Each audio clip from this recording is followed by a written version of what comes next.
In loving kindness, Jesus came, my soul in mercy to reclaim, and from the depths of sin and shame, through grace He lifted me.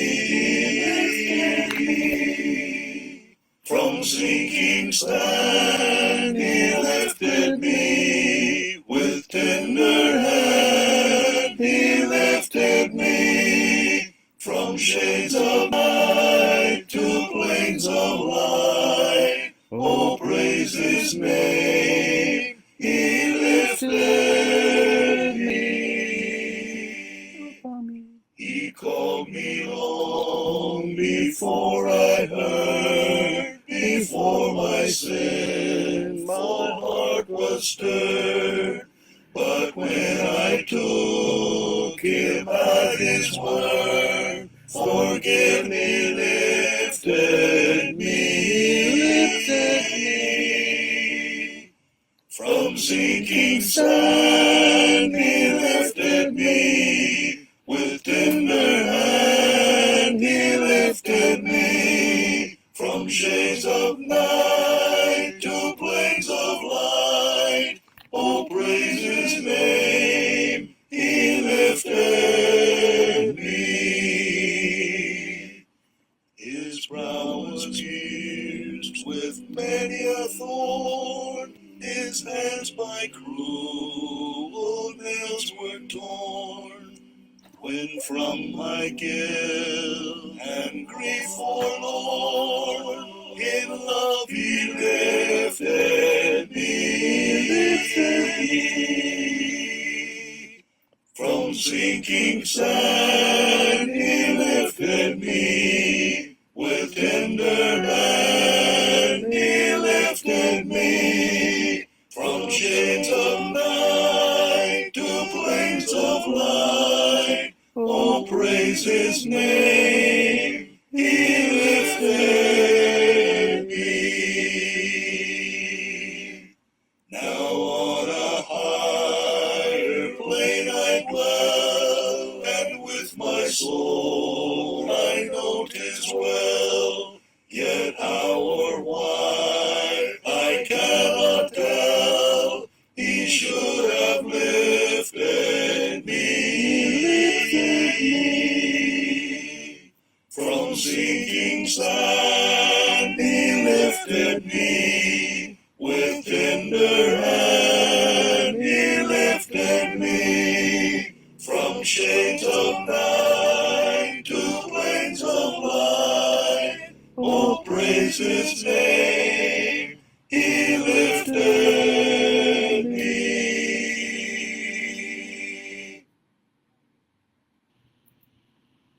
Magandang gabi mga batid. Martes po ng gabi ng ating pagsisimula po ng ating Facebook Live sa linggo na ito.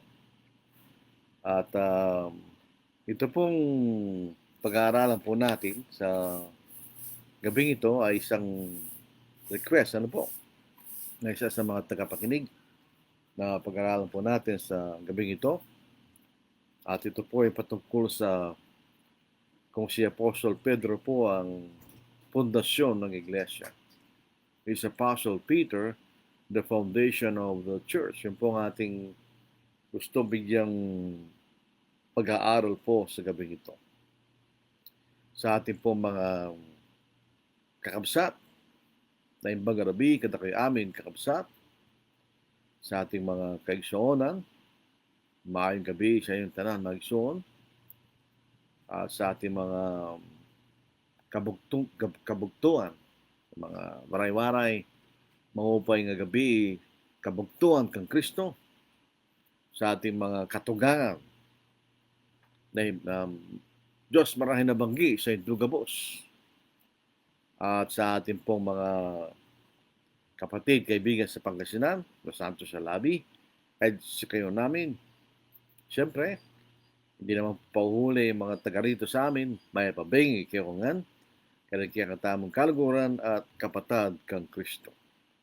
So ito po ay isang mahalagang paksa Una-una, mahorya po ng mga Pilipino ay kaanin po ng Roman Catholic Church. Ano po? Majority, 80%. Tapos 5% ay Muslim. O 15% yung mga hindi kaanin po sa malaking relihiyon.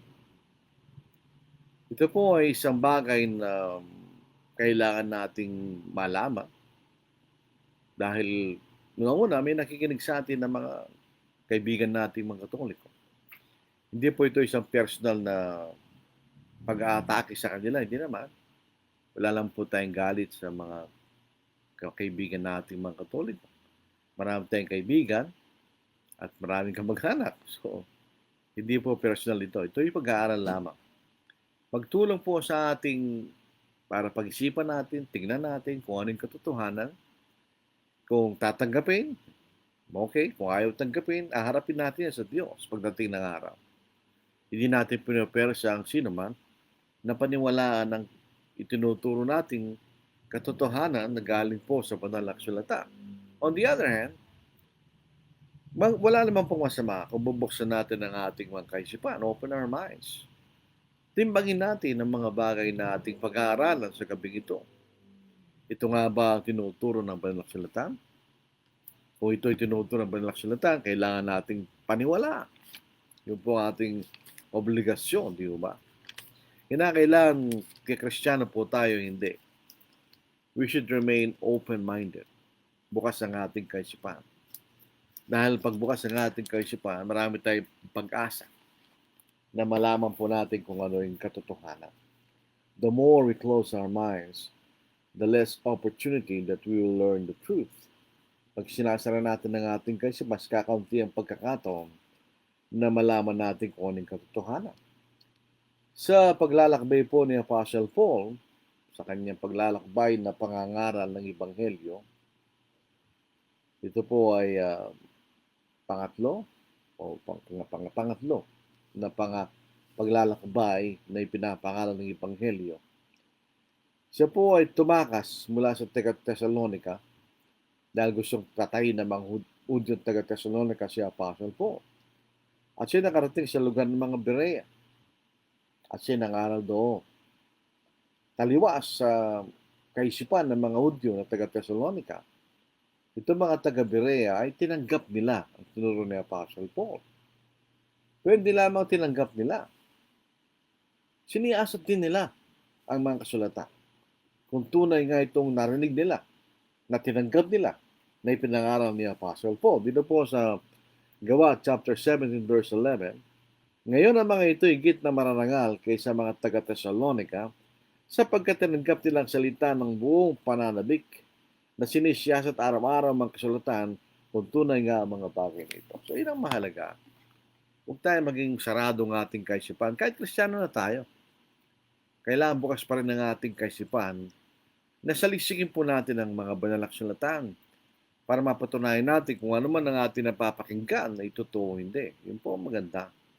Yan ang healthy na attitude sa ating pagsasaliksik sa banal na kasulatan. So, simulan na po natin ang ating pag-aaral, katanungan, question, pangutana, saludsod. Is Apostle Peter, the foundation of the church? Si Apostle Pedro po ba ang pundasyon ng iglesia? Maliwanag po at walang pagdududa na merong itinatag na iglesia ng ating Panginoon. Walang pagdududa yun. Tinatanggap natin lahat yun.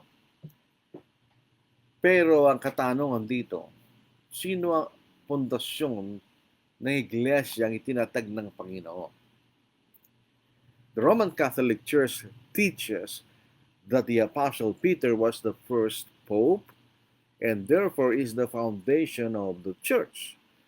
Ibig sabihin, ang tinuturo ng RCC, Roman Catholic Church, si Apostle Pedro daw po ang pinakaunang papa at sa mga tweet siya ang pundasyon ng iglesia. At ginagamit po nila yung Mateo chapter 16 verse 18. And I also say to you that you are Peter, and on this rock I will build my church, and the gates of Hades shall not prevail against it. Ito pong kanilang pagpapaliwanag, sinasabi nila yung Pedro ay bato. Ang ibig sabihin ng salitang Pedro ay bato. So yung bato na si Pedro, doon itinatag ng Panginoon ang kanyang iglesia. So ibig sabihin, Peter is the rock upon which the church was founded. He was the first pope, allegedly, and the head of the church on the earth. He is called the vicar of Christ. So yung kapalit ni Kristo sa lupa, sapagkat ang Panginoon umakyat sa langit. Yun ang kailang paliwanag. Yung I also say to you, you are Peter, means rock, and upon this rock, which is Peter, I will build my church. Yun po isang magandang paliwanag. Pero ang tanong, yung ba yung tamang paliwanag? Yung ba ang tamang itinuturo ng talatang yun? Sa lahat po ng pag pinag-aaralan po natin ng isang talata, napakahalaga ang konteksto na kung saan kinuha yung talatang yon. Hindi mo pwedeng hiwalay. Sa pagkakataon pong ito, siyempre ang ating Panginoon po ay naglalakbay. Sila ay nasa North Israel, sa lugar po ng malapit sa Galilee. Nakarating po sila sa lugar tinatawag na Caesarea Philippi. Ito po ay nasa Northern Israel, hindi po nagkakamali. At doon sila nakarating at nangangaral ng Panginoon sa lugar na yun. At nagkataon, nagtanong ang Panginoon. This sa verse 13, ang tanong, nang dumating si Jesus sa nasasakupan ng Caesarea Philippos, tinanong niya ang kanyang mga lagad na sinasabi, ano bang sinasabi ng mga tao kung sino ang anak ng tao? So dito ginamit po yung salitang anak ng tao. Kung isang ginagamit rin niya yung anak ng Diyos. Ito yung nagpapakilala po sa atin ng dalawang kalikasan ng Panginoon. Siya po'y tao sapagkat siya anak ng tao. Kung tatanggapin natin yon, siya Diyos kung tinatawag niya sarili niya na anak ng Diyos. Pero sa pagkakataon na tinanong kung sino ang anak ng tao kanya. So ito ang sinasabi na nararinig ng kanyang mga lagad na sinasabi ng mga tao. Sa 14, sabi rito. At sinabi nila, ang sabi ng iba ay si Juan na tagapagbautismo. Ang iba ay si Elias, at ang iba ay si Jeremias, o isa sa mga propeta. Yun ang pinaniniwalaan ng mga tao. Sabi, parang sambuhin na muli si John the Baptist, o si Elijah, o si Jeremiah, o mga propeta kanya. Yun ang kailang paniwala. So, binaling ng Panginoon ang kanyang tanong sa kanyang mga lagad na matagalan niyang kasama. Kasi sa verse 15, sinabi niya sa kanila, ngunit anong sinasabi ninyo kung sino ako? Obviously, dahil matagal na nilang kasama ang Panginoon, nakita na nila ginagawa ng Panginoon. Sumagot si Apostle Peter. Sabi rito, sumagot si Simon Pedro at sinabi, ikaw ang Kristo, ang anak ng Diyos na buhay. You are the Christ, the Son of the living God. Yun ang tama. Totoo yun. Sabi ng Panginoon, kung yun ay mali, ay ito siya po ay wawastuin ng Panginoon. Pero hindi niya winesto. Ang sabi ng Panginoon, simugot si Jesus at sinabi sa kanya, mapalad ka, Simon na anak ni Jonas, yun ang Simon Bar-Jonah, yung bar ng son. Sapagkat hindi laman at dugo ang nagpahayag nito sa iyo, kundi ang aking Ama na sa langit. At sinasabi ka naman sa ito yung talata, na ikaw ay Pedro, at sa ibabaw ng batong ito itatayo kung aking iglesia, at ang mga pinto ng Hades ay hindi magwawagi laban sa kanya. Hindi sinabi ikaw si Pedro kanya, di ba? Sinabi niya, ikaw ay Pedro kanya. You are Peter. I say to you, you are Peter kanya. Sabi niya Sa English, ano pa? Basta nasa English. And I also say to you that you are Peter. Dalawang ibig sabihin, no? Ang pangalan mo ay Pedro, o sino si Pedro? Kumpara sa ating Panginoon. Yung pong salitang Peter, galing po sa salitang Petros, na ibig sabihin ay malit na bato. Isang bato na pwedeng galawin. A boulder that can be moved. And on this rock, Petra, ito ay isang malaking tipak na bato na pwede kang magtayo sa ibabaw nito. So sila ay magkaibang salita, yung mga kapatid. Yung pundasyon na sinasabi rito, yung bato, ay katotohanan kung sino ang ating Panginoon. Siyang Kristo, ang anak ng Diyos na buhay. Yun ang pundasyon ng iglesia. In other words, siya lamang ang may kapangyarihan, karapatan magtatag ng iglesia. Wala nang iba. Yun ang foundation noon.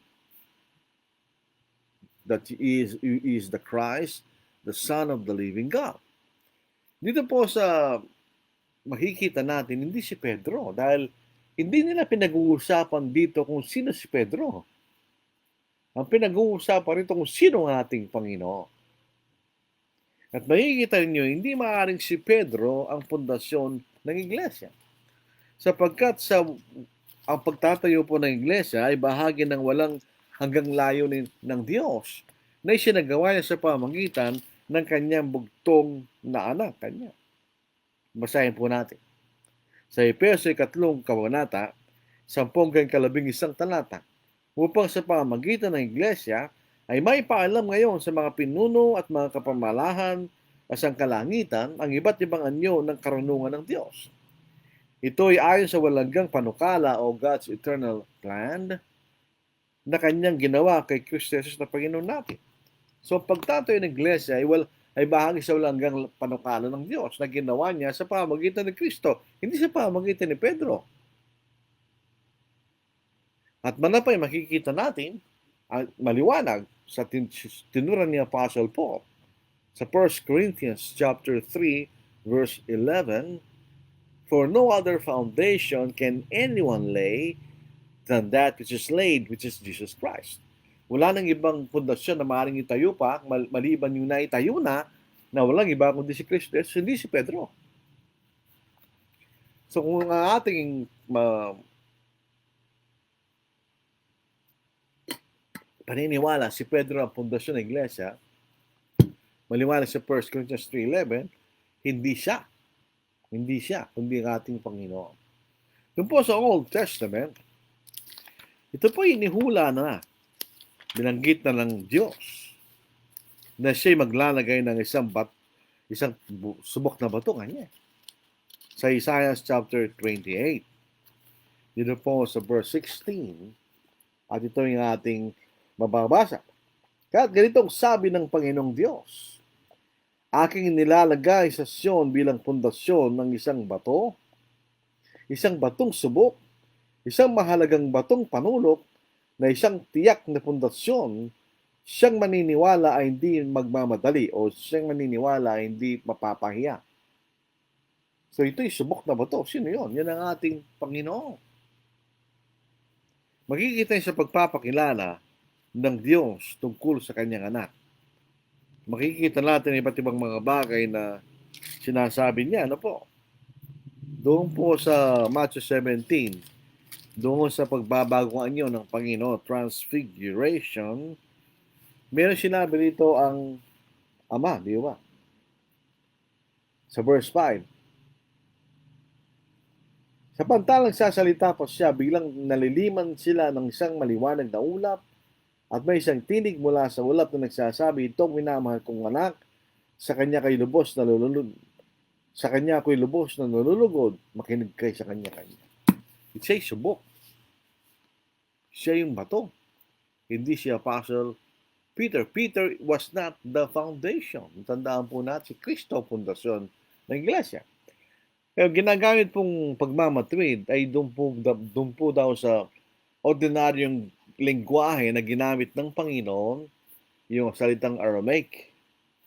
Yung pong Aramaic, ito yung simula nilang gamitin nung sila naging alipin galing sa Babylon. So yung Hebreo, ito raw di umano yung salita ng mga tatas na tao. Yung ordinaryong tao, tulad ng Panginoon, kanyang mga lagad ay Aramaic kanya. At ang kanilang argument that in the Aramaic, yung wikang Aramaic, yung salitang Peter o Petros sa Grego at Petra sa Grego ay parehong salita, Kepa. Dahil sabi niya, sa mga tuwid kanya, ang pundasyon ay si Pedro. Dahil sabi niya, and I say to you, are Kepa, and upon this Kepa, I will build my church. So, yung Kepa, si Pedro kanya. Pero pansinin po natin, kung yan ang totoo, bakit hindi ganun ang sinabi ng Espiritu Santo? Tandaan po natin, lahat ng mga salita na ginamit sa Biblia ay salita ng Espiritu Santo. Tandaan natin yun. Kung yan ang ibig sabihin ng talatang iyon, yun ang gagamitin salita ng Espiritu Santo. Tandaan po ninyo, ang bagong tipan, hindi ito naisulat sa Aramaic. Ito yung naisulat sa Grego. Kaya nga po maraming pagkakataon na ang ating Panginoon po ay nagsasalita ng Aramaic at ito'y panaliliwanag sa Grego sapagkat ito'y naisulat sa wikang Grego, hindi sa wikang Aramaic. Pag siya po'y nagsasalita ng Panginoon sa salitang Aramaic, ito'y sinasalin sa Grego. Dahil ang wikang ginamit sa Bagong Tipan ay ang salitang Grego na ordinaryong Grego, mga kapatid. So, yun po makikita natin. So, dapat nating bigyan pansin po yan, mga kapatid. Di ba?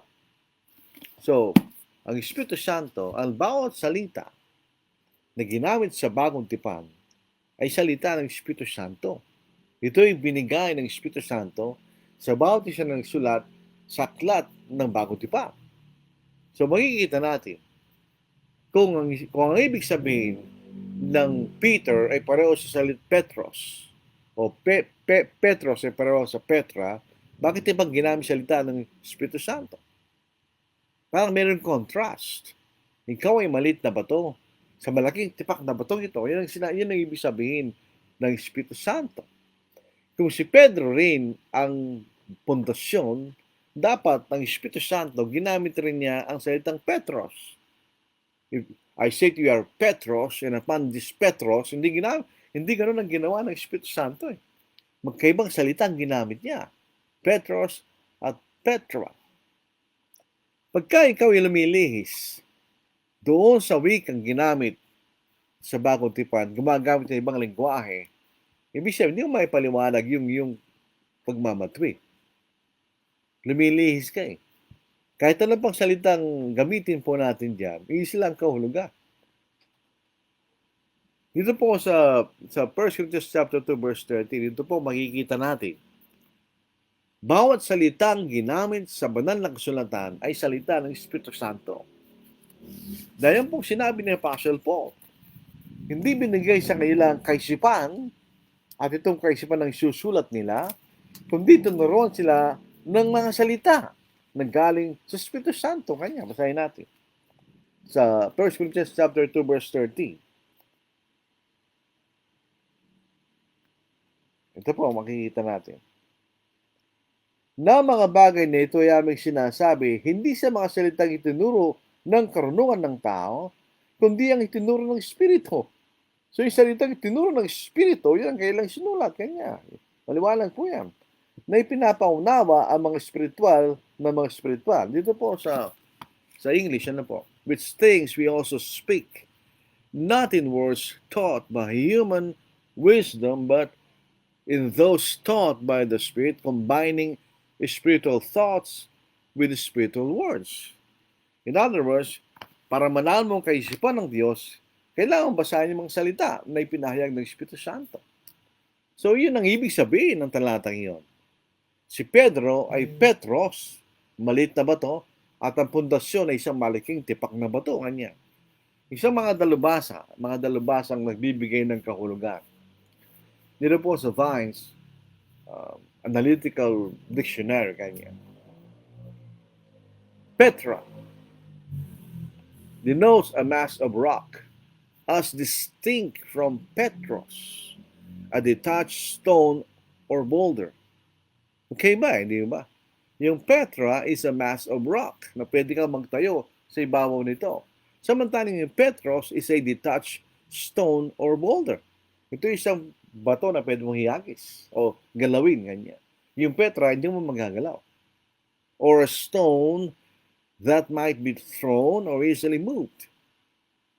Para makita natin ang Petra, dito sa Matthew chapter 7, nagsabi ang Panginoon tungkol kung ano ang kung ano po ang kahalintulad ng isang tao na naniniwala at ginagawa ng kanyang salita. Basahin natin sa chapter 7, 24-25 ito. Kaya ang bawat nakikinig sa mga salita kong ito at ginaganap ang mga ito, matutulad sa isang matalinong tao na nagtayo ng kanyang bahay sa ibabaw ng bato. Petra, hindi Petros. Bumagsak ang ulan at dumating ang baha, umihip ang mga hangin at tinampas ang bahay na yon, ngunit hindi yan bumagsak sapagkat itinayo sa ibabaw ng bato. Petra. So yung kanyang argument na yung Petros at Petra ay pareho lang, ay hindi totoo. Magkaibang salita, hindi sila pareho. Ang Petros ay isang bato. Ang Petros ay isang uri ng bato. Ang Petra ay isang malaking tipak ng bato. Ay isang ginagamit na generic ng bato ay lithos. Nag-ibig sabihin ay bato. Merong maliit na bato, Petros. Merong malaking tipak na bato, Petra. So yun ang sinasabi ng dalbasa. Ganun din po sinabi ni Thayer sa a rock cliff or ledge, a projecting rock, crag or rocky ground, a rock, a large stone, ganyan. Hindi mo magagalaw lahat yan. Paano mo magagalaw yung bangin, cliff, or ledge? Hindi mo magagalaw yan. So ito'y malaking tipak ng bato. Kung gusto po niyo manaliksik, merong lugar sa Edom, ngayon ay Jordan, ng pangalan ay Petra. Alam po ba niyo kung ano ang mga bahay ng mga tao doon? Yung mga tao doon, gawa ng bahay sa pamamagitan ng paglilok sa mga bato. Pag gawa sila ng templo, nililok nila sa bato. Hindi sila nag-construct. Kinerve lang nila. Dahil ito'y malaking tipak ng bato. So tama ang Panginoon. Kung siya magtatayo, hindi siya magtatayo sa isang bato na maliit. Parang magtatayo sa isang bato na maliit. Siya magtatayo sa malaking tipak na bato ka, hindi mo magagalaw. So tama ang Panginoon, di ba? Pangalawa, si Pedro, kailanman sa bagong tipan, ay hindi sinabing ulo ng iglesia o head of the church. Hindi siya sinabi pinuno ng iglesia kailanman. Sapagkat kung siya ang pundasyon at pinakaulang pope, ay siya yung ulo ng iglesia. Di ba? Ba't hindi siya binanggit na ulo ng iglesia kahit kailan? Nagpagtataka po yun, di ba? Sa isang napakahalagang posisyon na taglay niya, allegedly, ba't hindi siya binanggit na siyang ulo ng iglesia kailanman? Ang makikita natin consistently na sinasabing ulo ng iglesia at may pagkamataas ay ang ating Panginoon. Ito po sa Ephesians 5 verse 23. Sapagkat ang asawang lalaki ang ulo ng asawang babae, gaya ni Kristo na ulo ng iglesia na siyang tagapagligtas ng katawan. Sa English, for the husband is head of the wife, as also Christ is head of the church, and is the Savior of the body. He is the head of the church. Sino? Christ. Not Peter.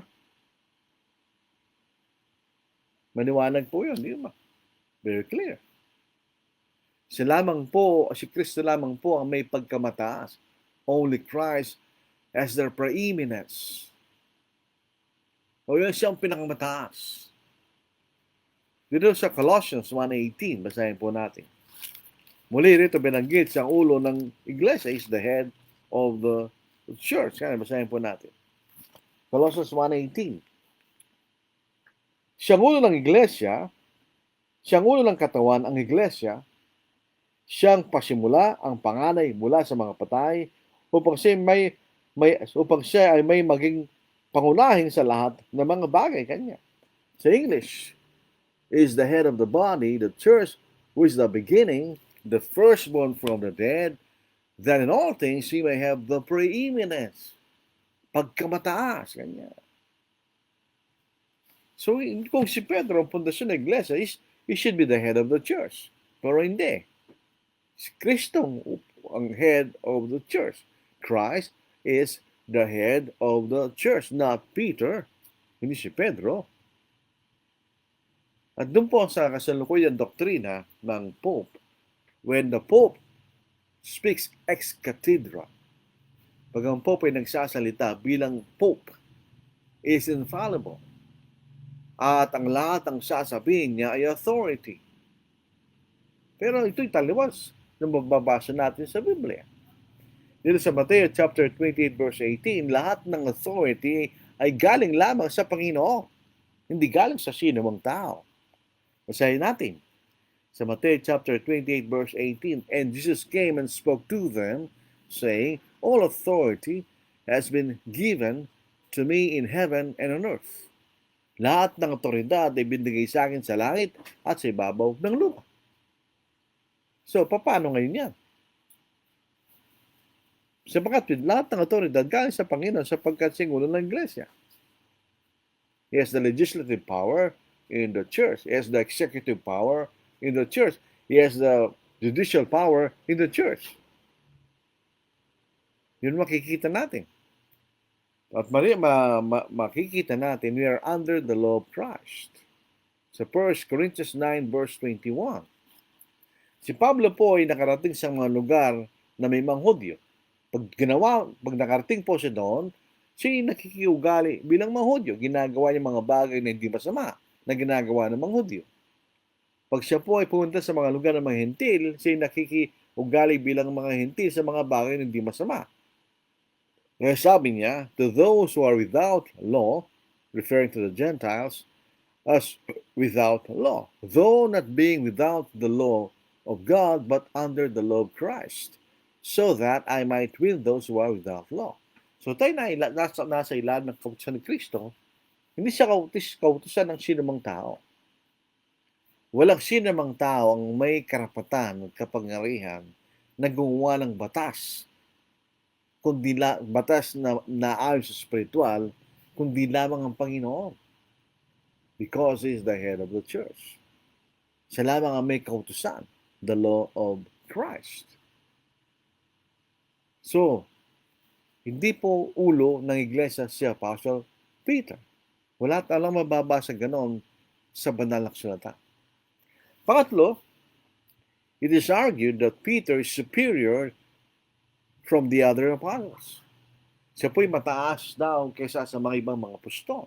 At ang ginagamit na kasulatan ay sa Matthew 16 verse 19. I will give you the keys of the kingdom of heaven. Anong ibig sabihin nung nasa kanyang susi ng kaharian? Ang susi po ay larawan ng pagbubukas. We use a key to open the door or anything that needs to be open. Siya ang nagbukas ng kaharian sa mga Hudyo, Acts chapter 2, di ba? Siya nagbukas ng kaharian sa mga Gentiles, Acts chapter 10. Yun lang ibig sabihin, no? Ang kasunod, sabi niya, and whatever you bind on earth shall have been bound in heaven, and whatever you loose on earth shall have been loosed in heaven. Ito po ang pinaka-eksaktong salin ng talatang ito. Sa New King James at ibang mga salin, ganito pong salin, I will give you the keys of the kingdom of heaven, and whatever you bind on earth will be bound in heaven, and whatever you loose on earth will be loosed in heaven. Yun po yung maling salin. Ginagamit lang po nila simple present and simple future tense. Ito po yung perfect tense. Sa New American Standard Bible, kanya. Whatever you bind on earth shall have been bound in heaven. So yung mga pinag-uutos ng mga apostol ay yung mga naipag-utos na galing sa langit yan. Hindi galing kay Pedro. Pero sabi na sila ang binigyan ng ganyang kapangyarihan. Well, that is not exactly accurate. Ito pong binding and loosing power na ito is also given to the rest of the apostles. Ito po hindi nila binabasa eh. To be fair, kailangan natin basahin. Sa Matthew 18 verse 1, ang kausap rito ay kanyang mga lagat o yung mga apostles. And at that time, the disciples came to Jesus and said, "Who then is the greatest in the kingdom of heaven?" Pag lumandog tayo sa 18, dahil ito patuloy na pagsasalita ng Panginoon, "Truly I say to you, whatever you bind on earth shall have been bound in heaven, and whatever you loose on earth shall have been loosed in heaven." So itong binigay kay Pedro sa Matthew 16 verse 9, ito ibinigay rin sa ibang mga apostol. So in other words, hindi siya mataas kaysa sa ibang mga apostol. At ang katunayan, si Paul rebuked Apostle Peter. Kung tutuusin, si Apostle Pedro po ang pinakahuling apostol.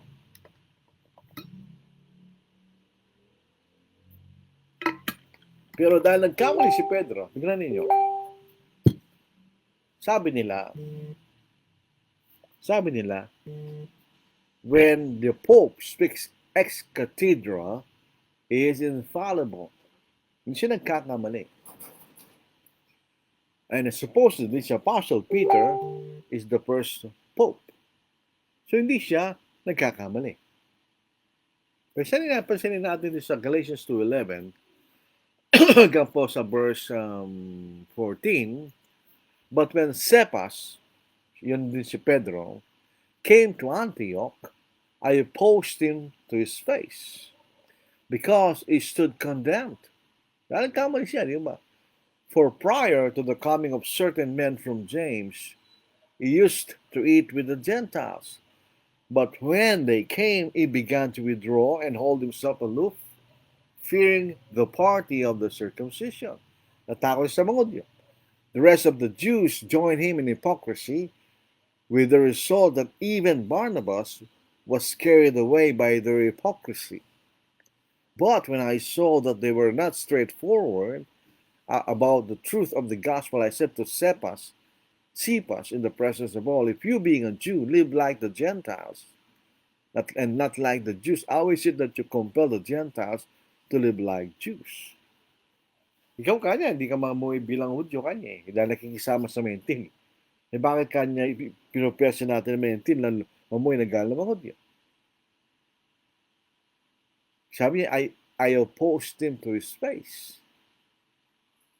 Sa Tagalog, bigyan po natin para mas maliwanag sa Galatia 2:11. Ano po, basahin natin.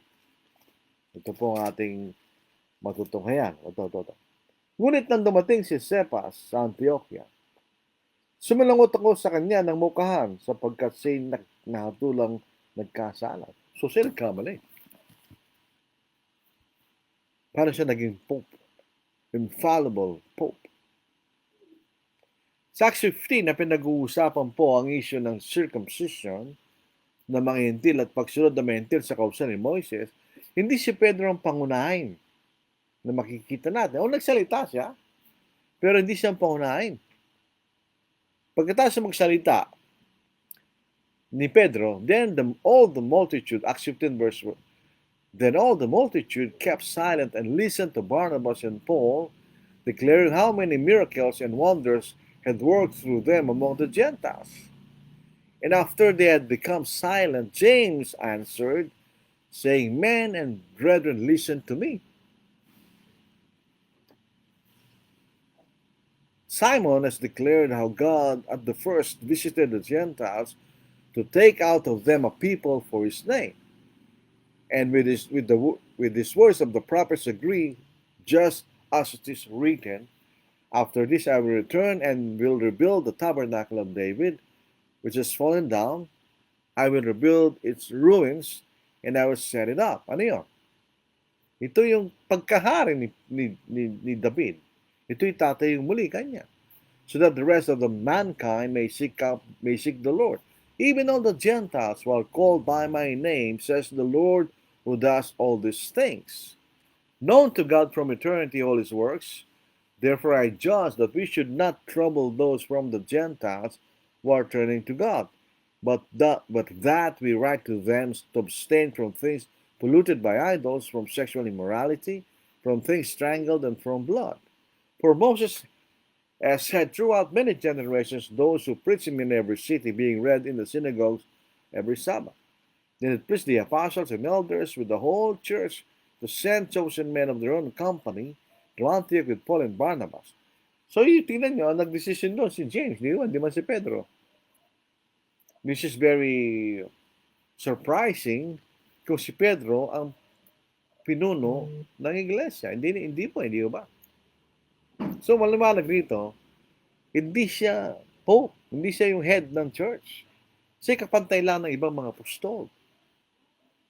At ito po ang makikita nating kamangha-mangha. Very, very surprising din. The office of the Pope or the office of the papacy is not found in the scriptures. Kung ito ang pinakamahalagang posisyon si Pedro, ay bakit wala man tayong mababasang gano'n? Meron tayong mababasang elders, overseers, and pastors. Dito sa Gawa, chapter 20, verse 17, may mga matanda o elders from the church at Ephesus. Tinawag silang elders, mga kapatid. Sayin natin. Ito ating mababasa. Mula sa Mileto ay nagpasugo siya sa Epeso at tinatawag ng matatanda na iglesia. The elders at Ephesus were also called overseers. Sa verse 28, ingatan ninyo ang inyong sarili at ang buong kawang. Sa kanila ay inilagay ko ng Espiritu Santo ng mga tagapangasyo, overseers, upang pangalagaan ninyo ang iglesia ng Diyos na binili niya ng kanyang sariling dugo. So sila elders, overseers, and pastors. Doon po sa Epeso ay kaapat na kabanata, sa ikalabing-isang talata. Okay, mababasa natin yung pastor, sa rin po yung overseers, sa rin yung elders. Basahin natin.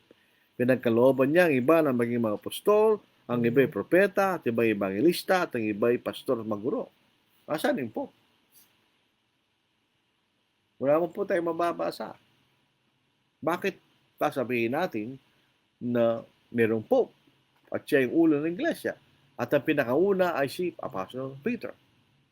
Tandaan po natin ang salitang Pope, Papa, means Father. Ang isang title ng Pope, the Most Holy Father. Yun po ay titulo ng Diyos. Kung tutusin. Dahil ang tinatawag lang po ng Diyos at Ama ay ang Ama nasa langit. Dito po sa larangan po ng pananampalataya in the spiritual realm, we are forbidden by Christ to call anyone on earth Father. Hindi pinagbabawal ng Panginoon tawagin natin Ama ang ating Ama sa laman. Kailangan natin tawagin Ama. Pero pinag-uusapan ito in the spiritual realm. Sa pananampalataya. Bakit? Dahil isa lang ating Ama nasa langit. Kanya. Basahin natin. Do not call anyone on earth your father, for one is your Father, He who is in heaven. At yun ay po'y sinangayunan ni Apostle Paul. Sa Ephesians 4 verse 6, one God and Father of all, who is above all and through all and in you all. Yan ang Diyos, Ama sa langit. Hindi yung Papa. Yun po'y wala mababasa sa Biblia na isang tao na tinawag na Papa o tinawag na Father o Most Holy Father. Wala tayong mababasang ganun sa banal na kasulatan. So in other words, ito'y ginawa lamang ng mga tao. At si Peter is not qualified to be a Pope. Popes are celibate. Mayroon pong doctrine of celibacy. Yung mga para hindi maaaring mag-asawa. Yun po ay dogma ng Roman Catholic Church, di ba? Ang problema, si Pedro ay may biyenan. So siya may asawa. Dito sa Matthew chapter 8, verse 14, verse 15, now when Jesus had come into Peter's house, he saw his wife's mother lying sick with a fever. So he touched her hand, and the fever left her, and she arose and served them. Hindi ka pwede magkaroon ng biyen ng babae kung wala kang asawa. Yung biyen ng babae, yan ang ina ng asawa mo. So may asawa siya. So hindi siya pwedeng pope. Because the 1 Corinthians chapter 9, verse 5, sabi ni Pablo, do we have no right to take along a believing wife, as do also the other apostles, the brothers of the Lord and Cephas, or Peter? So si Peter may asawa. So hindi siya pwede maging pope, according to the Roman Catholic Church. Makikita rin po natin sa ating pananaliksik, mga kapatid, si Pedro, hindi po siya nag-aaktong papa. Hindi na po, real talk lang po, no po? Pagka ako po, nag-aral po ako sa isang Jesuit University, hindi ko nasasabihin yung pangalan. Ako'y nabautismohan dun sa araw na yung Pope ay dumating sa aming campus. Pag inahalikan ng kamay niyan, sila po'y lumuluhod sa harap niya. Sinasamba siya. Pero si Pedro hindi ganun eh. Dito sa Acts chapter 10 verse 25. As Peter was coming in, Cornelius met him and fell down at his feet and worshiped him. Si Cornelius nagpatira pa at nagsimulang sambahin si Pedro. But Peter lifted him up, saying, stand up. I myself am also a man. That's very strange. Para sa isang taong allegedly is the first pope, tinanggihan niya eh. Huwag ganyan, gawin niya. Tao rin ako, tulad mo ganyan. And historically, mga kapatid, the first pope was Pope Boniface III. Kasi yan, universal bishop o universal headship. Dito nagkaroon ng centralized government sa Roman Catholic Church. Hindi si Pope, si Pedro, wala mang centralized government ng church sa panahon ni Peter if he was the first Pope, allegedly. Actually, the Catholic Church was 500 years in the making. Ito po isang unti-unting pagtalikod sa katotohanan, developing very slowly into the first denominational church. While there were popes that existed before 606 AD, it was at the time that Boniface III took on universal headship. So ito na for the first time nagkaroon ng pagkalahatang pinuno ang Roman Catholic Church. So ito po mga tinutukoy natin. These are arguments, biblical arguments na nagpapakita sa atin na si Pope Peter was not the first pope and Peter was not the foundation of the church. Tingnan po ninyo yung sabi na sa Isaiah 28 verse 16, di ba? Basahin natin, sabi rito. Yung kanina binasa natin kanina.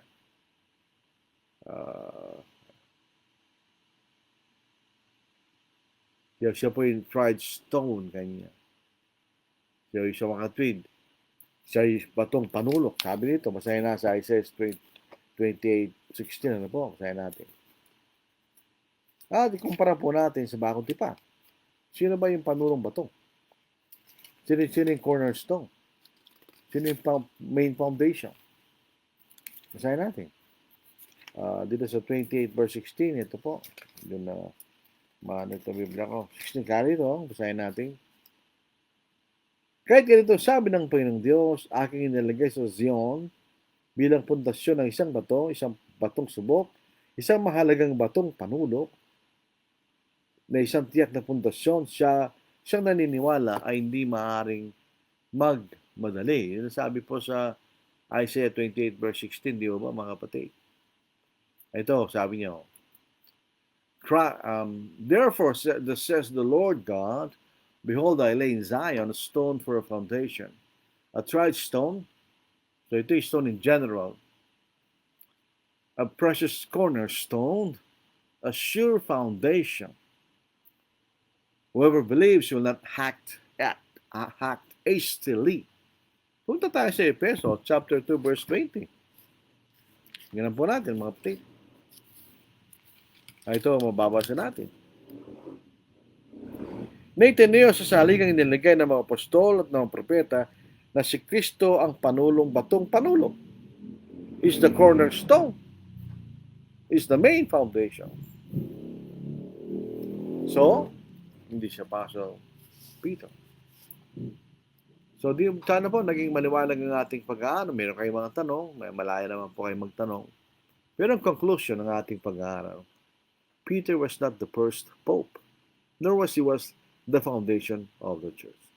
So we are appealing to our Catholic friends to open your minds and study the scriptures para makita nyo kung totoo nga po yung ating pinapaniwala sa inyo, na pinaniwalaan ko rin dati, na si ang pundador, the founder of the church is Apostle Peter, and he was its first pope. Mahalaga, it's whatever we believe makes a difference. Pag tayo naniwala ng hindi totoo, we will not be saved. Pero kung tiniwala tayo ng katotohanan, doon po tayo maliligtas. So yun ang ating appeal. We are not forcing anyone.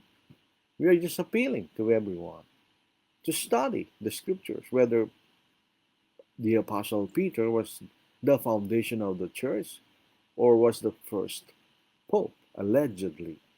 So maraming salamat. Thank you very much. Daghang salamat. Agawanak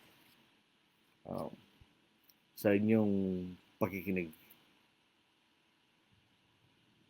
Seek ye first the kingdom of God and his righteousness, and all these things shall be added unto you. Hallelujah, hallelujah. Seek ye first the kingdom of God and his righteousness, and all these things shall be added unto you. Hallelujah, hallelujah.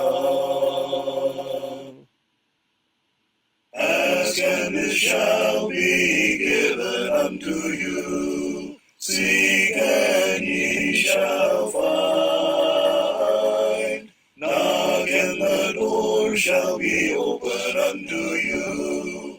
Hallelujah, hallelujah. Ask and it shall be given unto you. Seek and ye shall find. Knock and the door shall be open unto you. Hallelujah, hallelujah. Man shall not live by bread alone, but by every word that proceeds from the mouth of God. Hallelujah, hallelujah. Man shall not live by bread alone, but by hallelujah that proceeds from the mouth of Yah. Hallelujah.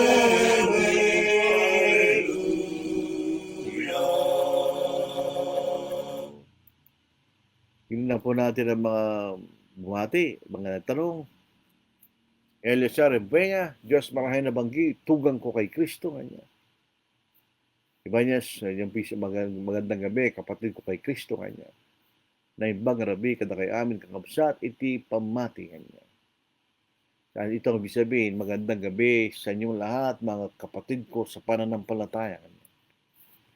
Edna Villamayor, good evening po, Brother Lordy, sa lahat po ng mga nakikinig. Oljan Ocampo, good evening po. Niaka Collis, blessed evening po, Brother Lordy at mga kapatid. May God bless us all. To God be the glory. Amen. Rafael Ortiz, magandang gabi po sa atin lahat. Marjorie Simanap de la Cruz, good evening, brothers, sisters, and to all listeners. Clint Jasher Lily Boys, Good evening, Brad. Lily Boys, Lily Bios. Vicente Kai. Good evening, Brother Lordy, and to all listeners.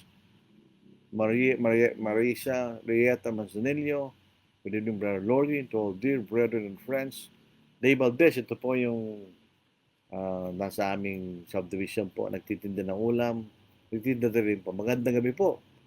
Erna Sarcedo Pao, magandang gabi po. Magandang gabi rin. Imelda Balester, gandang gabi po. Kailan po tayo magkakaroon ng pag-aaral. Reggie Marguelas, good evening Brother Lordy at sa lahat ng kapatid kay Kristo.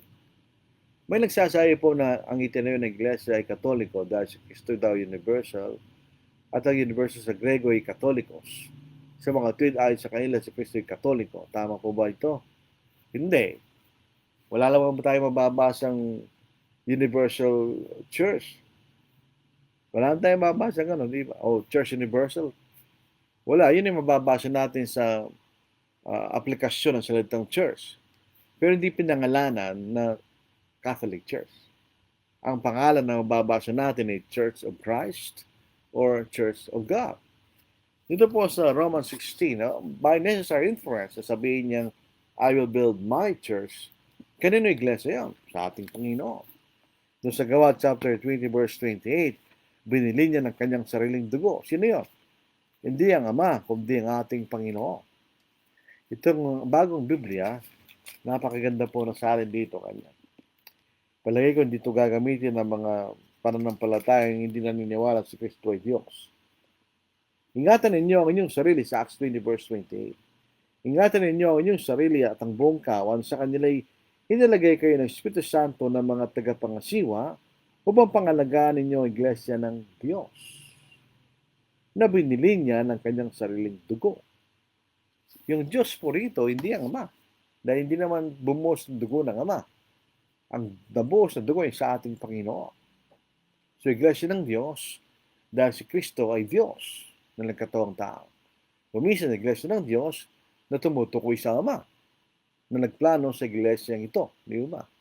Pero hindi kailanman binanggit na pangalan ng Roman Catholic Church. Wala tayong mababasa gano'n sa Biblia. So kung wala tayong mababasa at walang necessary conclusion, hindi natin pwedeng gamitin. Totoo po, ang church ay universal in the sense na ito na ipangalan sa buong sanglibutan. Pero hindi ibig sabihin na yun ang pangalan.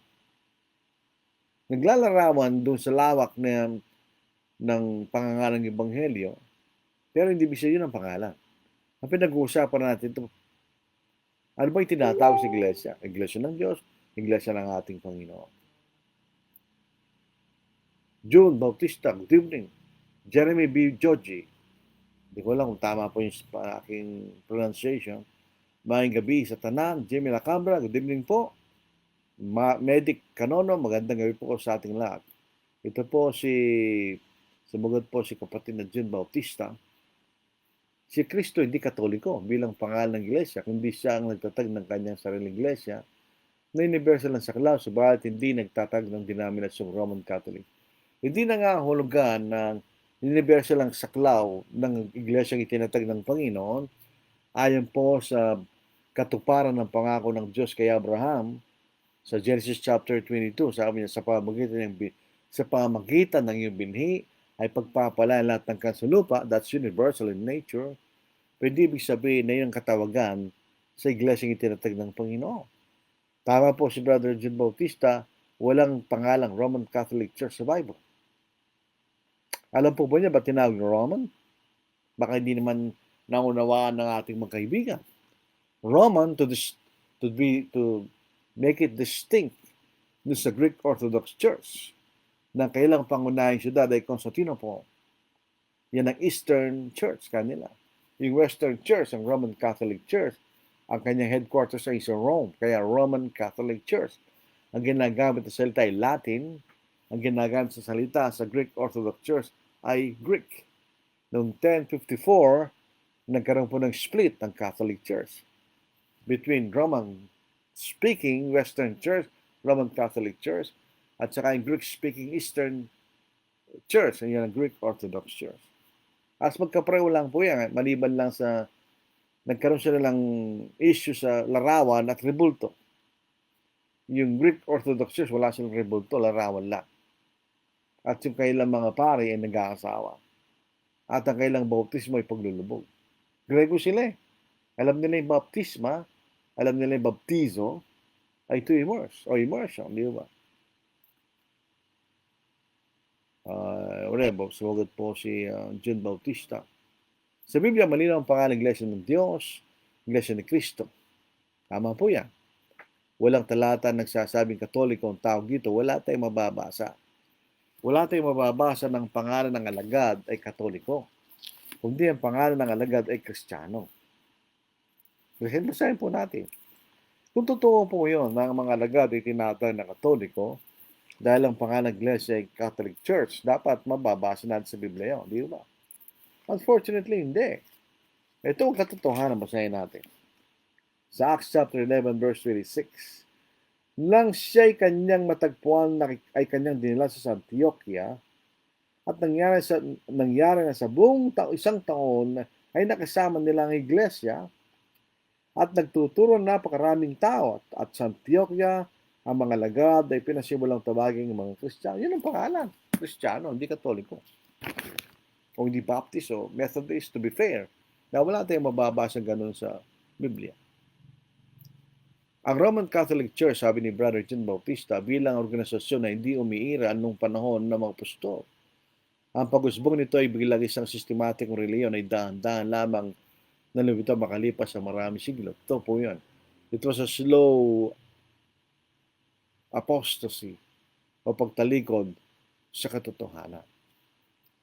Si Vicente Cay, kung iglesia na universal po, Brad, pwede po bang tawagin Catholic Church kung susundan yung Grego na Katolikos? Hindi rin. Na wala man tayong mababasa ng tinawag na Catholic Church sa Biblia. Wala tayong mababasa. Oh, it's universal in scope. Totoo yun. Pero iba naman yung scope, iba naman yung pangalan. Ang makikita lang natin na prominent, dalawa lang, Iglesia ng Diyos, Iglesia ng Cristo kanya. Ay baka sinagutan rin po ito yung universal, sabi ni Brother Jim Bautista, universal ang Iglesia ni Cristo ayon sa diwa. pero hindi ito lamang itawag na Catholic Church dahil hindi yun ang pangalan na ibinigay sa kasulatan. Wala tayong mababasa eh. Pagka ginamit natin yan, pwede rin gamitin Baptist Church, Methodist Church. Wala rin nababasa gano'n sa Biblia.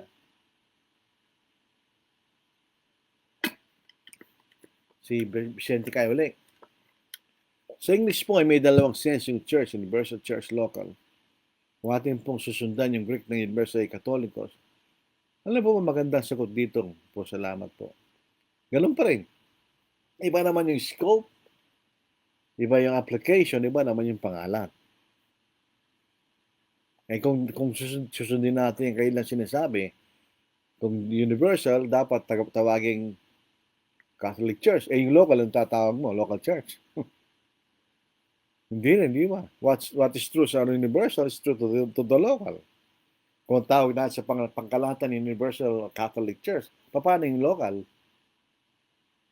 The local church, di ba? Kaya anong pangalan ng iglesia pagka gano'n? So, hindi rin po sa ganong kahulugan. Ama na ang iglesia universal sa diwa, tama siguro ibig sabihin nun. At yun ang ibig sabihin ng Katoliko sa Grego, ngunit hindi ito ginamit ng Biblia bilang pangalan ng iglesia. Ang tawag sa iglesia sa bagong tipan ay Church of God, Church of Christ. Kaya totoo na ang iglesia universal, pero hindi ito tinawag ng Catholic Church. Totoo po yan. Kung yun ang pangalan ng church, mababasa natin yan. Kasi hindi mo natin mababasa, di ba?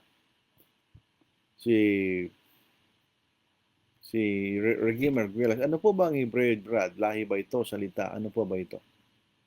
Both. Tinawag na Hebreo, pang salita na Hebreo. Parang Bisaya. Tinatawag kang Bisaya dahil ang lingwahe may Bisaya. So both, pareho. Ito'y lahi at ito'y wika. Katulad nga ng Cebuano o Bisaya. Ang lahi mong Bisaya, ang wika mong Bisaya. Lahi kaming Kapampangan, ang wika namin Kapampangan. It's both, di ba? Tanglahin natin ay Pilipino, salita natin ay Filipino. Hindi Tagalog. Mali po tayo doon. Ang national language ng Philippines ay Filipino, hindi Tagalog. Hindi Tagalog, Filipino. Ang national language natin, hindi Tagalog. Mali po yun. Ang Tagalog ay salita ng Batangas, Laguna, Cavite, Quezon, yun.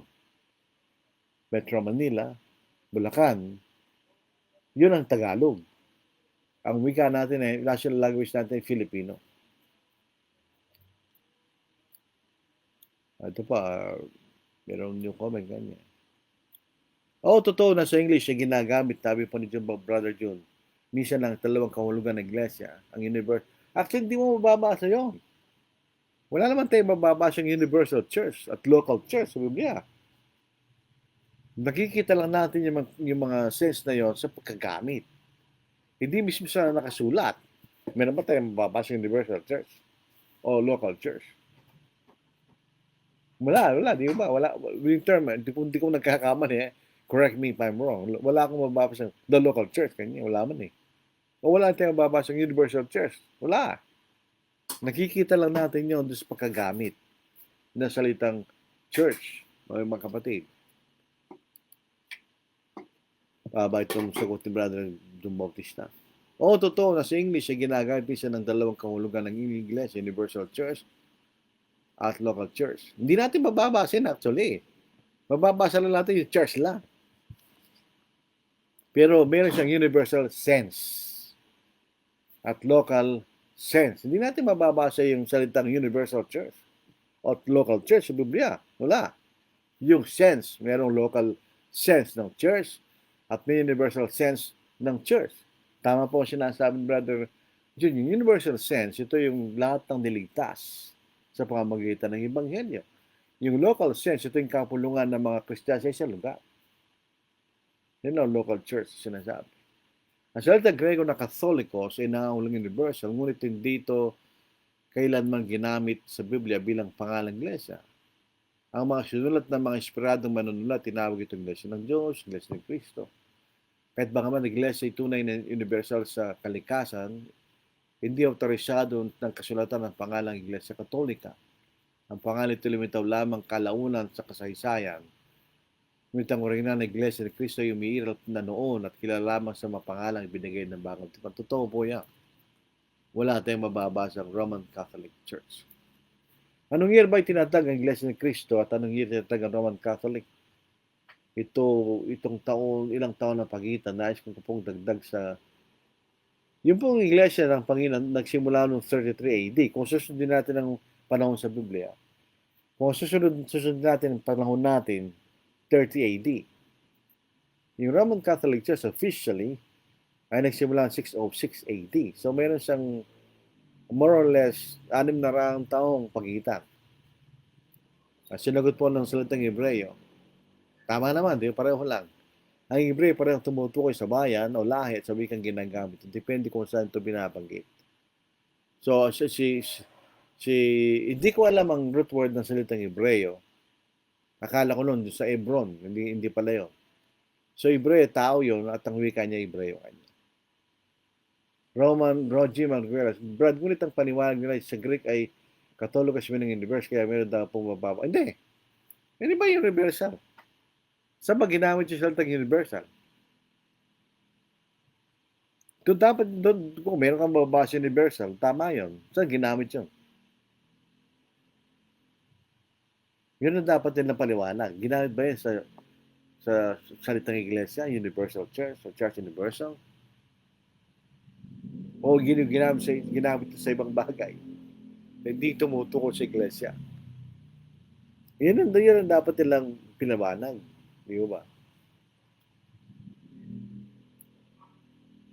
Awan ang yaman na Brad, kanya. Thanks Brother June, good evening po kanya. Awan ang yaman na Brad, Brother Vicente, ang ibig sabihin noon, walang anuman. Sa Bisaya, walay sapayan. Kanya. Sa Kapampangan, alang nano naman. Malilito na tayo sa iba't ibang wika natin. So yun po, yun lang po, wala lang po tayong mabawas ng comment o sa mga kapatid. Maraming salamat po. Ang totoo diyan, hindi tinayo ng Panginoon ng Roman Catholic Church. Ito'y dumating pagkatapos ng ilang siglo o century. Ang itinatag ng Panginoon ng Iglesia niya, the Church of Christ, yan ang tinatag niya. Yun ang mababasa natin sa Biblia. At ang papatunayan natin na walang alinlangan, mga kapatid.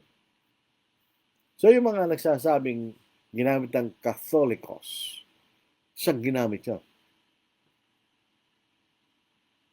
Yan ang dapat nilang ipaniwala.